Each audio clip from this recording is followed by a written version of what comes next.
Servus, Glück auf und herzlich willkommen zu einer weiteren FC Bayern Spielanalyse. Leute, diesmal zum Champions League Spiel beim FC Barcelona 4:1 verloren. Völlig zu Recht 4:1 verloren. In der zweiten Halbzeit gedemütigt, geprügelt, zurückgelassen. Da gehen wir jetzt rein. Bevor wir das tun, natürlich wie immer der Hinweis, wenn ihr den Kanal noch nicht abonniert habt, dann tut das sehr gerne. Damit unterstützt ihr einfach das, was ich hier tue. Ja. Gehen wir es kurz durch. Erste Viertelstunde haben wir es sehr gut gemacht. Wir haben viel zu wenig daraus gemacht, wie Barcelona gespielt hat. Das war Schülermannschaftsniveau. Du hättest Barcelona in den ersten 15, 20 Minuten 4 Dinge einschenken müssen. Ja. Das war so einfach zu bespielen. Du spielst über eine Seite, machst einen Diagonalball und dann hast du Räume, bis der Arzt kommt. Ja. Warum man das nicht nutzen konnte, ja, lag zum einen daran, dass Müller halt einfach nicht mehr den Speed hat und Harry Kane sowieso nicht. Ja. Über der Außen, zumindest über die rechte Seite, da hatten wir das mit Michael. Serge hatte auch keinen Bock nach vorne irgendwas zu machen. Der war irgendwie mehr linker Verteidiger wie links außen. Deswegen konnten wir diese Räume nicht nutzen, die da waren. Das war einfach so einfach zu bespielen eigentlich. Ja, dieses auf Abseits gespiele, was Barca da gemacht hat. Da hat man gesehen, ja, wir haben keinerlei Ideen. Obwohl es so einfach war. Ja. Und danach, ja. Wir haben das Tor noch gemacht, ja, natürlich. Dann waren wir gut im Spiel, ja. Wir hatten das Spiel einigermaßen unter Kontrolle, so die erste halbe Stunde. Und umso länger das Spiel ging, so ab der 25. Minute vielleicht, kam immer mehr Barca ins Spiel. Barca hat Ballbesitz gehabt, wir haben ihnen den Ball gelassen, sie haben mehr Sicherheit gefunden, haben hinten auch das geändert. Ja? Der Hansi hat da eingegriffen. Erstmal Chapeau an Hansi. Respekt, was er in der kurzen Zeit da aus der Mannschaft gemacht hat. Ja, und zweite Halbzeit waren wir chancenlos. Ja, wir wurden gedemütigt. Wir wurden teilweise vorgeführt. Wir waren chancenlos. Ja, das muss man ganz klar so sagen. Da gibt's nichts zu beschönigen. Ist auch das erste Spiel, was ich diese Saison gesehen habe, was wirklich schlecht war. Ja, was wirklich, wirklich schlecht war von uns. Erste Halbzeit war es noch einigermaßen mittelmäßig. Dann haben wir uns auch noch ein bisschen dagegen gestemmt. Zweite Halbzeit haben wir uns ergeben. Komplett. Ja, da war wieder keiner zu sehen, wo ich den Josh noch gelobt habe, gegen Stuttgart in der zweiten Halbzeit. Das hat heute wieder komplett gefehlt. Es war keiner da, der das Heft des Handelns in die Hand genommen hat. Ich denke, wir haben heute ganz klar gesehen, gerade erste Halbzeit, wer der wichtige Spieler in der Zentrale ist. Ja? Das ist Pavlovic. Ja. Das hat man vielleicht sonst nicht immer so gesehen oder viele vielleicht nicht. Ich habe schon immer gesagt, dass er der Spieler ist, der unser Spiel mehr gestaltet. Ja. Warum man dann ein Palhinha auf diese Position setzt und einen Kimmich hinten auf der 6 lässt gegen FC Barcelona, ist mir komplett schleierhaft. Habe ich nicht verstanden. Ja. Katastrophe. Und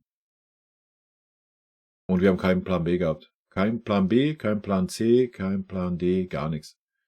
Wir haben einen Plan gehabt, den haben wir durchgezogen und der hat nicht geklappt. Wir sind ins offene Messer gelaufen, Bas hat uns vorgeführt. Und wir haben völlig zu Recht 4:1 verloren. Und ja, Leute, schenkt euch in die Kommentare. Ja, aber die Fehlentscheidung vom Schiedsrichter mit den kleinen Rentner. Leute, ganz ehrlich, wenn wir uns daran jetzt hochziehen wollen, das war nicht der Grund, warum wir dieses Spiel verloren haben. Ja? Also erstmal die Reaktion am Anfang nach dem 0:1. Ich habe auch keine Sorge gehabt, dass wir zurückkommen. Wir haben es gut gemacht. Aber ja, ab der 20., 25. Minute kam Barca immer besser ins Spiel, weil Hansi da auch ein bisschen umgestellt hat. Und wir haben keine Chancen erspielt, wie aber auch. Ja? Unser kreativer Mann nach vorne hin, ja. Ja, ist ein defensiver Sechser. Ja, der soll dann vorne unser Spiel gestalten. Ja? Oder ein Thomas Müller, der, weiß ich nicht, was ein Thomas Müller heute wieder gezeigt hat. Ja, das war Ja, da könnt ihr gerne mich wieder Thomas Müller-Hater nennen. Da sieht man halt, dass ihr keinerlei Ahnung von diesem Kanal hier habt. Aber was der da heute geleistet hat, war auch eine Farce. Ne? Aber da war er heute nicht alleine. Und damit würde ich sagen, ist auch gut. Ich habe gar keinen Bock, da groß zu analysieren. Wir waren heute klar unterlegen. Wir waren schlecht. Wir haben ein richtig schlechtes Spiel gemacht. Barcelona war viel, viel, viel besser. Hansi Flick hat uns ausgecoacht. Chapeau an Hansi. Und ja, ich denke, dass jetzt keiner mehr anfangen muss zu träumen, dass wir auch nur ansatzweise irgendwie in der Champions League ins Finale da oben kommen werden. Ja. Es sei denn, die Lernkurve wird so steil nach oben gehen. Ja, nichts ist unmöglich im Fußball. Aber ich denke, dieses Spiel hat klar gezeigt, dass wir noch nicht so weit sind. Ja. Und wenn Kompany weiter daran jetzt festhält und nicht das System umstellt, dann sehe ich auch wirklich schwarz die nächsten Spiele, was unsere Kreativität angeht. Ja. Also, ich weiß es nicht. Wenn Palhinha unser kreativer Aufbauspieler sein soll, dann passt irgendwas nicht. Ja. Also, I don't know. Da sind wir dann aber gleich wieder bei der König-Josch-Debatte. Aber gut. Wir werfen mal einen Blick in die Statistiken. Dann gehe ich in die Benotung rein und dann ist auch gut. Wir werden mal alles tiefere, weitere dann am Montag im Stream bequatschen. Dann lassen wir das Ganze hier mal ein bisschen sacken. Und ja, vielleicht war es der richtige Nackenschlag zur richtigen Zeit. Ich weiß es nicht. Heute waren wir auf jeden Fall sehr naiv, zweite Halbzeit. Und ganz klar unterlegen, kein Aufbäumen, kein gar nichts. Ja. Ja, man hat bisher die Fitness gelobt. Die war heute nicht zu sehen in der zweiten Halbzeit. Barca hat gefühlt jeden Zweikampf gewonnen. Ja. Katastrophe, also. Aber da kommen wir gleich nochmal ein bisschen drauf. Okay, gehen wir rein. Ich aktualisiere den Bums nochmal hier. Also, Ballbesitz 60-40 für uns, Abseits 1-3, Fouls 11-10, Zweikampfquote 44-55. Alter, das kann nicht stimmen. Sorry, das kann nicht stimmen. Schüsse aufs Tor 4-3. Ja. Wort zu Manuel Neuer. Ja, hat 4 Schüsse aufs Tor gekriegt, 4 waren drin. Grandios, oder? Kommen wir aber in der Benotung zu. Schüsse insgesamt 12-11. Ecken 5-5, angekommener Pässe 305-495. Schüsse insgesamt. Harry Kane 3, Michael 2, Musiala 2, Torschussvorlagen, Gnabry 1.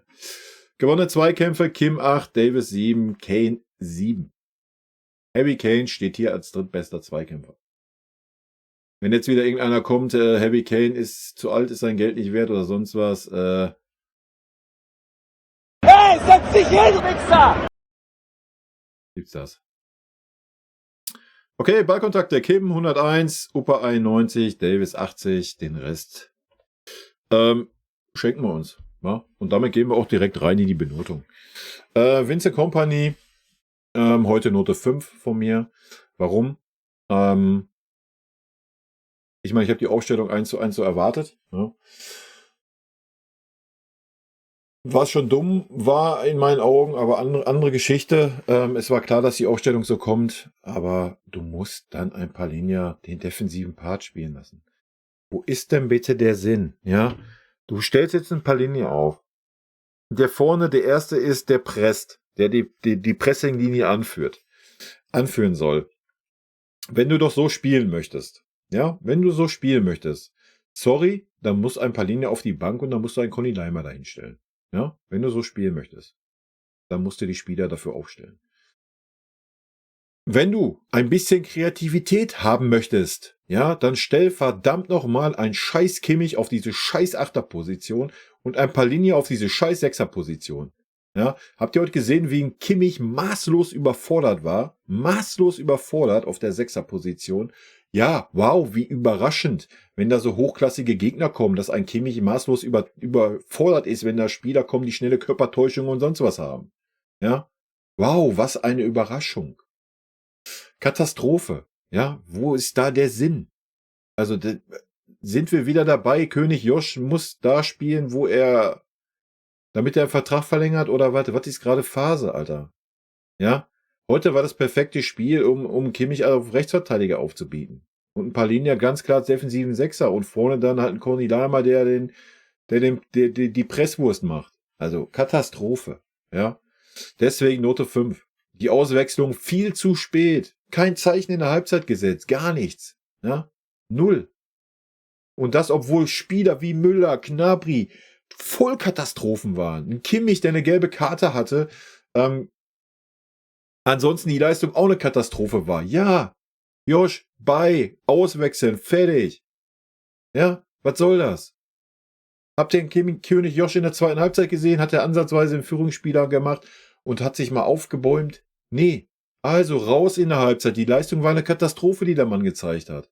Ja, da interessieren auch nicht die neuen Superleistungen, die er bisher gezeigt hat. Das ist ein Tagesgeschäft. So, das war scheiße, er hat einen scheiß Tag gehabt, Punkt. Palinia ein nach hinten und dann bringst du den Conny Daimer da vorne hin. Ja? Oder meinetwegen Musiala auf die 8, dass wir ein bisschen mehr Kreativität haben, mal eine Idee haben durch die Mitte. Nichts. Ja? Kein Plan B, null. Einfach, ja, komm, egal. Ja. Und dass uns dann Hansi Flick auscoacht, taktisch. Das hat mir, um es mal Emanuels Neuer Worten zu sagen, das Herz rausgerissen. Ne? Von daher, Kompanie heute Note 5, Alter. Gut. Weiter geht's. Ich muss aber erstmal meinen Pfeil aufmachen. Also, Moment. So. Bevor mir jetzt wieder irgendwelche Leute kommen, werde ich das nochmal vorher sagen, ja. Bevor mir wieder irgendwelche Leute in den Kommentare auf Eier gehen wollen, so, oh ja, du bist ein Fähnchen im Wind, da hast du vorher alles hochgelobt und jetzt kritisierst du alles. Ja, wenn wir scheiße spielen, wenn ein Trainer aus meiner Sicht dumme Entscheidungen trifft, dann kritisiere ich einen Kompanie. Ja, habe ich auch schon vor ein paar Spielen gemacht, wo er scheiße in meinen Augen reagiert hat und dann kritisiere ich das. Ja, das heißt aber nicht, dass ich jetzt sage, Kompanie raus oder sonst was oder wir sind nicht fähig, in Topspielen zu gewinnen oder sowas. Schwachsinn. Ja, gegen Barca war jetzt das erste schlechte Spiel in meinen Augen, ja, wo wir definitiv die schlechtere Mannschaft waren und klar unterlegen waren.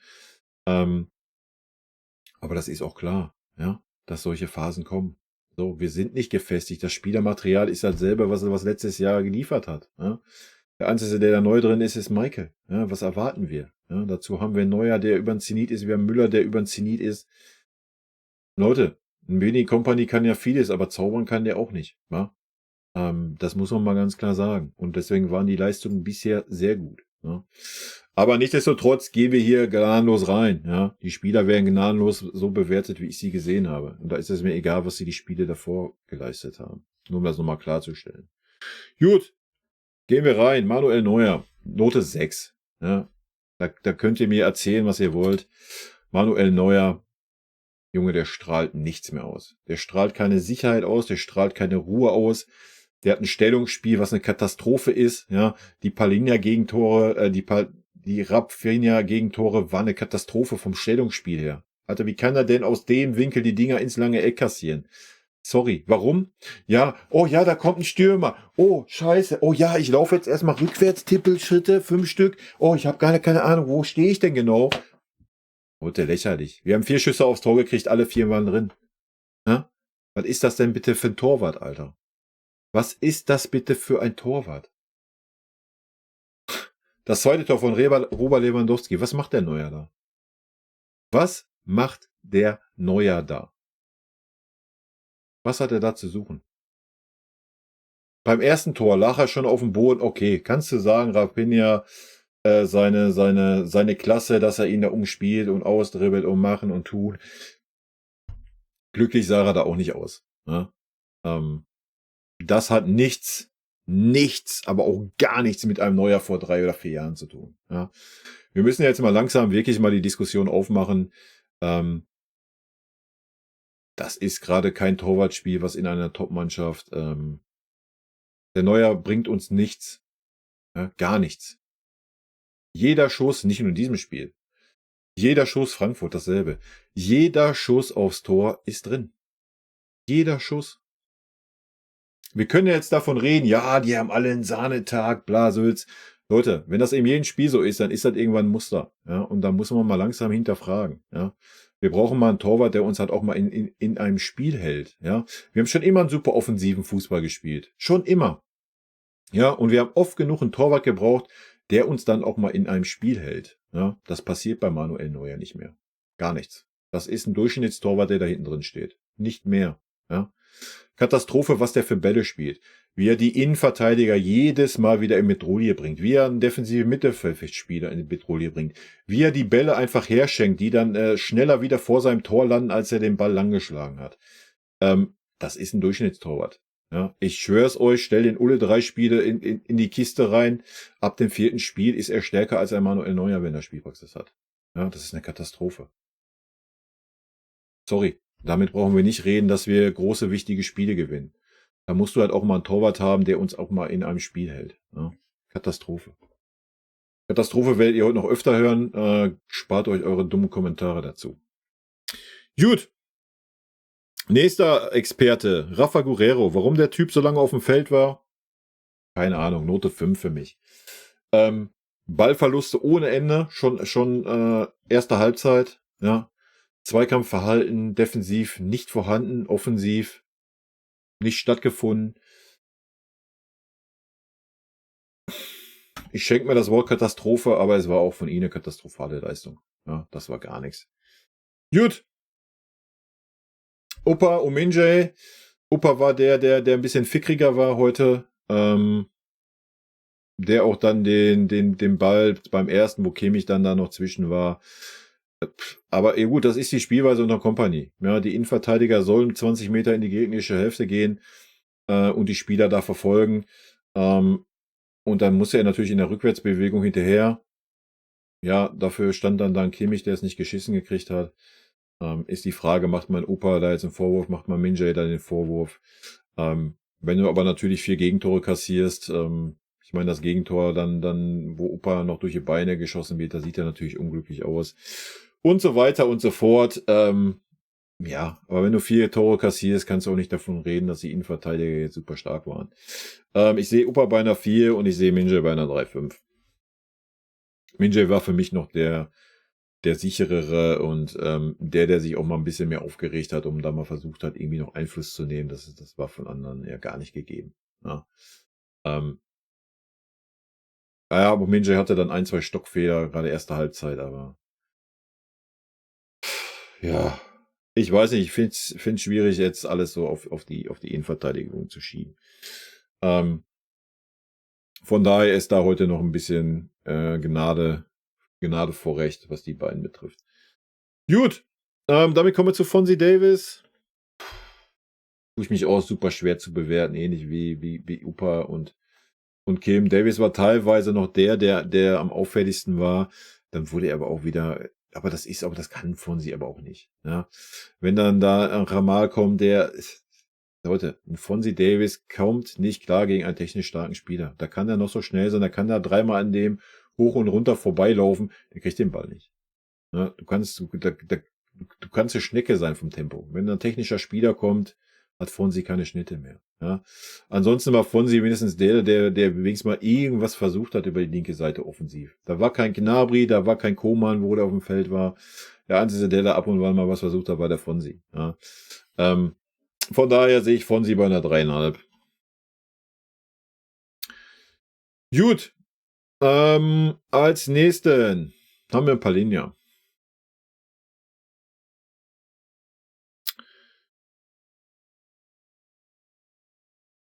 Für mich die komplett verkehrte Position. Was macht ein Palhinha auf für 8? Als Spielgestalter, als erster Mann, der vorne pressen soll. Das ist Verschwendung seiner kompletten Stärke. Ja, jeder, der ein Palhinha bei der EM gesehen hat, ich habe ihn da gesehen. Das ist eine Verschwendung seiner Stärke. Ja, seine Stärke ist, im Sechserraum sich aufzuhalten, zu sehen, wo sind Lücken, wo muss ich aushelfen. Und ja, geht er auch in den Mann, wenn jemand in seinen Raum rein will, durch die Mitte kommt, dann nimmt er den Zweikampf auch brachial an. Ja, aber er ist doch kein Conny Leimer, der vorne der Erste ist, der da drauf geht und da presst und macht und tut. Das ist kein Palhinha. Und ein Palhinha ist auch kein Spielgestalter. Natürlich kann der auch mal einen öffnenden Ball spielen und so weiter. Kann auch mal in den 16er aufrücken. Ja, na klar, aber doch nicht in erster Linie. Ja, das ist doch eine Katastrophe. Wie kann ich denn taktisch so aufstellen? Wie kann ich denn so blind sein als Trainer? Sorry. Ja, das hat mich schon gegen Stuttgart angekotzt in der ersten Halbzeit. In der zweiten Halbzeit war es ja da ein bisschen besser. Ne? Aber heute war es ja die ganze Zeit so. Ich erinnere mich an 2 oder 3 Szenen in der zweiten Halbzeit, wo Kimmich mal vorm Palinja war. Ja, es war dann irgendwann, dass beide auf einer Höhe waren, zweite Halbzeit, genau wie dann Kimmich und Goretzka auf einer Höhe waren, was auch eine Katastrophe war. Da war ja die Mitte wieder offen wie ein Scheunentor. Katastrophe. Ja, man beraubt sich der Stärke eines Joshua Kimmich im Spielaufbau. Ja, und nimmt sich die Schwäche eines Joshua Kimmich auf der Sechserposition gegen so einen starken, technisch starken Gegner. Und ein Palinja, weiß ich nicht. Ich weiß nicht, wie ich einen Palinja gerade bewerten soll. Was soll ich bewerten? Soll ich jetzt seine Leistung bewerten? Dann war es eine Note 4. Ja, die tragen wir ein. Kann er da was für? Wahrscheinlich nicht, weil er auf einer Position gespielt hat, die völlig bekloppt ist. Ja, das ist so, als würdest du, keine Ahnung, Serge Gnabry als Innenverteidiger aufstellen. Ja, das wäre genauso hirnrissig. Also Katastrophe. Deswegen auch die Note 5 für den Trainer. Gut, als nächstes haben wir King Kimmich. King Kimmich heute 5. Ja, sorry, da müssen wir nicht drum herum reden. Die erste Halbzeit, die Chancen von Barca hat er beide mit eingeleitet.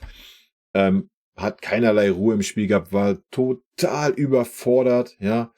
Aber das ist ein Kimmich auch. Ein Kimmich ist nicht pressingresistent, das wissen wir alle. Ein Kimmich hat maßlose Geschwindigkeitsprobleme, haben wir heute 3-4 Mal gesehen, ja.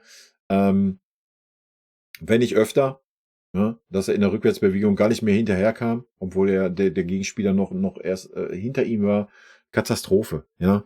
Aber dann ist er der Mann, der unser Sechser ist, weil ein Palinja noch 15 Meter vor ihm steht. Katastrophe. Katastrophe. Ja. Weiß ich nicht, zweite Halbzeit war es dann noch enttäuschender, weil einfach keinerlei Gegenwehr kam. Ja, man hat's hingenommen, scheißegal, drauf geschissen. Keiner hat Verantwortung übernommen, abgesehen von Harry Kane. Vielleicht sollte man Harry Kane einfach mal die Binde geben. Ja, vielleicht geht dann mal ein Ruck dadurch. Keiner hat Verantwortung übernommen. Keiner. Keiner von den sogenannten, ach so geliebten, seit 200 Millionen Jahren im Verein lebenden Führungsspieler. Also eine Frechheit. Gut. Als nächstes haben wir Michael, der für mich mit Harry Kane noch der war, der eine passable Form hatte. Warum man den wieder ausgewechselt hat, fragt mich nicht. Warum man dafür die Graupen eingewechselt hat, die kamen. Absolute Katastrophe. Lasst mich schauen, wo habe ich ihn? Da habe ich ihn. Für mich gibt's die Note 3. Ja. Hat einen Ballverlust gehabt, ja, weil er allein gelassen wurde und da von 2, 3 Barca-Spielern angelaufen wurde. Ansonsten war er der mit nach hinten gearbeitet hat, der vorne die einzigsten gefährlichen Situationen eingeleitet hat. Er war der Einzige, der mal ein bisschen Speed auf den Platz gebracht hat. Er war der einzige Lichtblick heute da vorne mit Harry Kane zusammen. Ja. Gut, Thomas Müller. Thomas Müller, Note 5. Ja, kann sich einreihen in die Reihe mit Josh. Erstens aufgrund der sportlichen Leistung. Zweitens auf sein dummes Dirigieren da auf dem Feld und die Leute verrückt machen und die Leute wild machen und selber nur Ballverluste zu produzieren und keinerlei Einfluss aufs Spiel zu haben. Und dann auch der fehlende Führungscharakter. Ja. Auch da dieses einfache Hinnehmen, gerade zweite Halbzeit, wenn man aus der Halbzeit kommt. Die erste Viertelstunde muss man brennen gegen Barcelona und sich nicht ergeben. Ja. Wo war da ein Führungsspieler Thomas Müller? Ja. Er war nicht zugegen. Gut. Als nächstes haben wir Serge. Serge Gnabry, weiß ich nicht. Ich gebe ihm mal eine 4. Warum eine 4 und keine 5? Weil ich glaube, es war schon so gewollt. Ja. Serge, ja, es war schlechter wie gegen Stuttgart, deswegen hat er auch eine 4 und nicht eine 3,5. Ich habe extra nochmal geguckt gerade. Sonst hätte ich nämlich auch eine 4,5 erhöht, wenn ich im letzten Spiel schon eine 4 gegeben hätte. Nach vorne hat er noch weniger Einfluss gehabt. Ja, das Tor vorbereitet, das war die einzige Aktion, die er hatte. Ja. Hatte noch 1, 2 am Anfang, ja, die erste Viertelstunde. Danach nichts. 0. Du hast nicht einen Sprint mal an der Außenlinie gesehen. Nichts. Ja. Er stand ja teilweise hinter Davis. Ja. Ich weiß es nicht. Was ist die Taktik? Die Taktik ist, ich bringe ein Linksaußenstürmer. Aber um den Gegner zu verwirren, lasse ich den linker Verteidiger spielen und der linke Verteidiger ist offensiver wie der linke Außenstürmer. Wow. Hat geklappt. Die eigene Mannschaft war verwirrt. Ich weiß es nicht. Ich weiß nicht, ob es so geplant war. Ansonsten, ja. Ich weiß nicht, was ein Serge da gemacht hat nach vorne. Ja. Defensiv war es im Rahmen, aber nach vorne war das 0. 0. Ja. Wir brauchen nicht darüber reden, dass Serge irgendwie ein Führungsspieler ist und man da erwartet, dass er da sich irgendwie zeigt oder sonst was. Also deswegen erwähne ich das hier gar nicht erst. Gut, dann haben wir noch Harry Kane. Harry Kane für mich, wie gesagt, mit Michael der einzigste Lichtblick, von daher Note 3, hat das Tor ja auch gemacht, davor das Abseits-Tor hat er noch gemacht, was so abseits war. Aber Abseits ist Abseits. Ansonsten, ja, ich meine, er hat hinten einen Zweikampf gegen Levi geführt. Ja. Das müsst ihr euch mal wieder vorstellen. Der war manchmal mehr Sechser wie unsere beiden, ach so tollen Sechser auf dem Feld. Ja. Dass er nicht der super schnelle Konterstürmer sonst was ist, um da diese komische Spielweise von Barca auszunutzen in der ersten Viertelstunde, ist auch klar. Ja. Da hätte ich mir dann einfach auch mal was anderes gewünscht. Ja. Ich meine, Harry Kane hat sich fallen lassen, alles gut. Dann hätte aber einfach mal so ein Serge hätte auch mal mit reinstoßen können. Ein Fonzie Davis. Das wurde alles gar nicht versucht. Müller ist auch viel zu langsam dafür. Ja. Selbst wenn du den Ball durchsteckst, ist es kein Abseits, dann wird Müller ja niemals ein Sprintduell da vorne in der Mitte gewinnen. Ja, wer sollte das heute gewinnen? Ein Harry Kane wird das auch nicht gewinnen. Ja, ein Harry Kane kann das noch mit einer Ballbehauptung wettmachen. Das meine ich mit keinem Plan B. Ja, da hättest du auch einfach mal sagen können, pass mal auf, Michael, du gehst jetzt mal vorne rein für 10 Minuten. Ja? Ansonsten hättest du vielleicht mal die Eier haben müssen, und anstatt einen Müller einen Tell zu bringen, ja. Um einfach mal ein bisschen Speed auf dem Feld zu haben in der Mitte. Das wäre ja heute, wenn man das so analysiert hat, dass Barca so spielt, wäre das ja mal eine Variante gewesen, ja. Und nicht so einen lahmarschigen Müller neben einen langsamen Kane. Wo ist der Sinn? Ja, wo ist die Überraschung? Und dazu noch ein Gnabry, der mehr in der eigenen Hälfte rumturnt wie in der gegnerischen Hälfte. Also, habe ich nicht verstanden. Gut, das zur ersten 11. Die nächsten 4 Spieler werden wir gnadenlos bewerten, weil sie alle eine halbe Stunde gespielt haben. Das ist genau die Grenze. Von daher gibt's da auch nochmal richtig schön auf die Fresse. Ne? Gut. Fangen wir an mit Jamal Musiala. Ja. Jamal hat das gemacht, was ein Musiala macht. Das war heute eine einzigste Ego-Show, eine reinste Selbstdarstellung. Ein reinstes, oh, das ist Barcelona. Ich muss mich hier nochmal zeigen, dass ich auch ansatzweise auf dem Niveau eines Jamal bin. Was er bei weitem nicht ist. Der Typ ist von einem anderen Stern. Ja? Dagegen ist unser Musiala, aber da ist der so weit von weg. Ja, also. Und das hat er heute auch gezeigt. Ja. Rein, Kopf nach unten, 4, 5 Barca-Spieler, lass kommen. Ich hatte mich eigentlich gefreut, ich hätte eigentlich erwartet, Musiala zweite Halbzeit viel eher bringen von der Achterposition, ja. Er hat den Speed, ne? Er kann zwei, 3 Spieler stehen lassen, muss dann aber den richtigen Pass spielen, ja. Und das war heute gar nicht so. Es war, ja, ich fummel mich mal durch und suche einen Abschluss irgendwie, ja. Fairerweise muss man sagen, dass auch wenig Bewegung dann da war. Sich kaum die Leute angeboten haben. Er hatte oft auch keine andere Wahl. Aber trotzdem war das teilweise war das sehr wild, ja. Muss man leider sagen. Von daher für mich Musiala heute, wenn ich ihn finde, da Note 4. Gut, der nächste Knaller, Leon Goretzka, Note 5. Hatte so viel Einfluss wie, keine Ahnung, als wäre eine Taube auf dem Feld gelandet. Ja, wir haben dann schön gesehen, die Doppel-6 auf einer Höhe. Dadurch war der Sechserraum komplett blank. Einfluss nach vorne nicht vorhanden. Wie aber auch, das kann Leo nicht, haben wir schon 100-mal diskutiert. Ist dann die einzige Szene, wo aufgefallen ist, ja, er hat mal ordentlich zugelangt. In der 85. oder sowas, bei 4-1, da brauchst du kein Statement mehr setzen. Ja, wenn, dann muss das Statement kommen, wenn du eingewechselt wirst in der 60. Dann musst du Feuer machen, dann musst du das Heft des Handelns mal in die Hand nehmen. Soll man ihm das vorwerfen, wenn er bisher eine Spielzeit hatte von 30 Minuten vielleicht? Natürlich nicht. Ja. Von daher kann ich da schon verstehen, dass er da jetzt nicht derjenige war, der da irgendwas rausgerissen hat, aber das war natürlich maßlos enttäuschend. Ja.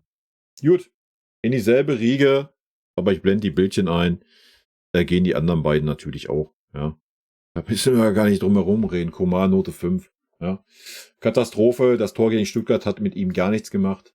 Null Selbstvertrauen, nur Selbstbewusstsein. Wenn er dann mal einen Schuss genommen hat, ging er zur Eckfahne. Also ich weiß nicht, was mit diesem Spieler los ist. Es ist eine Frechheit, dass dieser Spieler, genauso wie Leroy Sané, vor ein Tell, vor ein Ibrahimovic aufgestellt werden. Es ist eine Frechheit, dass man da nicht auch nur ansatzweise darüber nachdenkt, auch mal einen Azno zu bringen, der auch einen guten Außen-Mittelfeldspieler spielen kann, oder einen Iran Kunda mal hochzuziehen. Wenn diese Spieler solche Leistungen bringen, sorry, dann gehören sie auf die Tribüne. Ja. Und ich denke, gerade mal ein King hat mittlerweile, lass mich durchgucken, viel zu viele Chancen gekriegt. Viel zu viele. Viel zu viele. Das ist eine Katastrophe. Dass der Mensch noch aufgestellt wird vor irgendwelchen anderen Spielern. Sorry. Gut. Der letzte im Bunde, unser allseits geliebter Leroy Sané. Ja. Wie gesagt, Note 5. Habt ihr ihn Leroy wahrgenommen? Ja, ich habe ihn wahrgenommen, wo er den Ball sich richtig schön mal 10 Meter vorlegen wollte und hat sich in den Toraußenlinie vorgelegt. Das war die einzig nennenswerte Aktion, die ich von Leroy gesehen habe. Ja. Auch da, alle Spieler, die eingewechselt wurden, der Einfluss aufs Spiel war null gegeben. Null. Null. Keinerlei. Keiner dieser 4 Spieler. Musiala mit Abstrichen, der hatte wenigstens ein bisschen Einfluss aufs Spiel, hat sich aber nur festgedribbelt. Alle anderen war nicht zugegen. Da muss man sich nicht wundern, dass man draußen sitzt, oder? So, dann ist es aber eine Frechheit, dass man immer und immer und immer und immer wieder die gleichen Spieler einwechselt, anstatt mal anderen Spielern, die im Kader stehen, einfach mal die Chance zu geben, um vielleicht mal den Spielern auch zu zeigen, pass mal auf, das reicht so nicht, wenn du solche Leistungen bringst. Ja? Aber nur meine Meinung. Gut, zu guter Letzt haben wir noch Conny Leimer, den können wir natürlich nicht bewerten mit seinen 8 Minuten Einsatz mit Nachspielzeit einberechnet. Ja, ich weiß nicht, warum man da einen Spieler noch einwechselt. Es steht 4:1, es sind 5 Minuten zu spielen. I don't know, warum bringe ich da noch einen Conny Leimer? Will ich ihm noch sagen, weiß ich nicht, guck dir das Elend nochmal auf dem Platz an? Oder als Belohnung, nimm die Auflaufprämie mit oder was? I don't know, ja. Sinnfrei. Absolut sinnfrei. Das ist meine Benotung, Leute. Gut. Im Großen und Ganzen, wie gesagt, völlig zu Recht verloren. Glückwunsch an Barcelona, haben uns richtig auf die Fresse gehauen. Völlig verdient. Wie gesagt, Hansi hat eine Kompanie auf jeden Fall ausgecoacht. Hansi war der viel variabler war im Spiel, der Anpassungen vorgenommen hat. Vinny hat das einfach durchgedrückt, hat gehofft, wird schon irgendwie werden.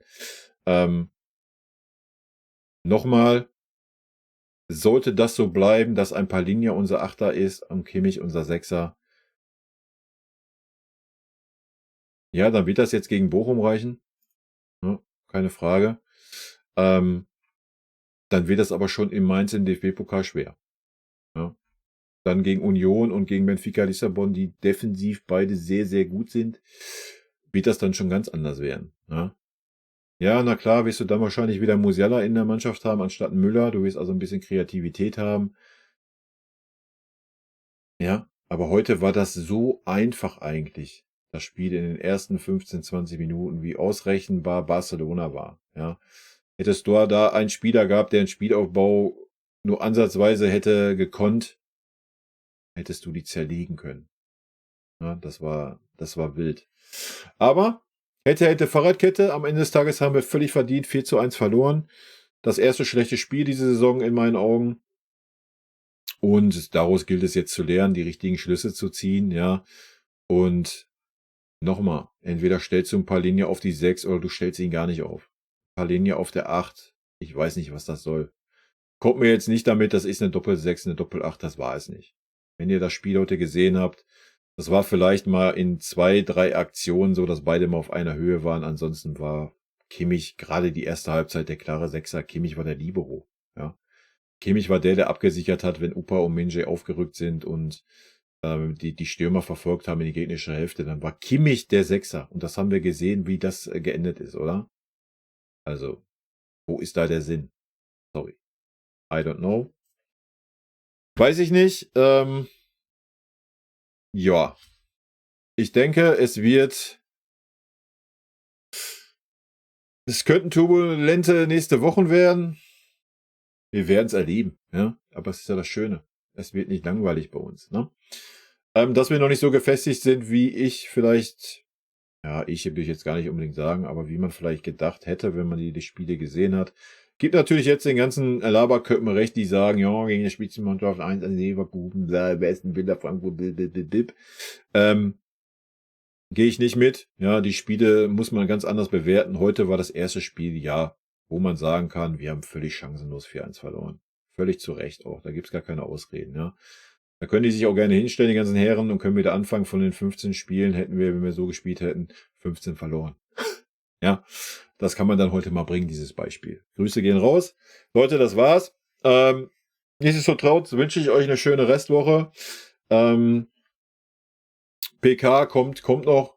Ne? Das kommt ja ein bisschen später. Wird wahrscheinlich dann im Laufe der Nacht kommen. Gönnt euch die also morgen früh oder sowas. In diesem Sinne, Leute, rot-weiße Grüße gehen natürlich trotzdem raus. Lasst den Kopf nicht hängen. Ja, das ist normal. Wir müssen auch mal Lehrgeld zahlen. Wir müssen auch mal schlechte Spiele haben. Das wird nicht das erste und nicht das letzte die Saison gewesen sein. Ne? In diesem Sinne, vielen lieben Dank für euren Support hier. Vielen lieben Dank für euren Support hier auf dem Kanal. Und in diesem Sinne, gute Freunde kann niemand trennen.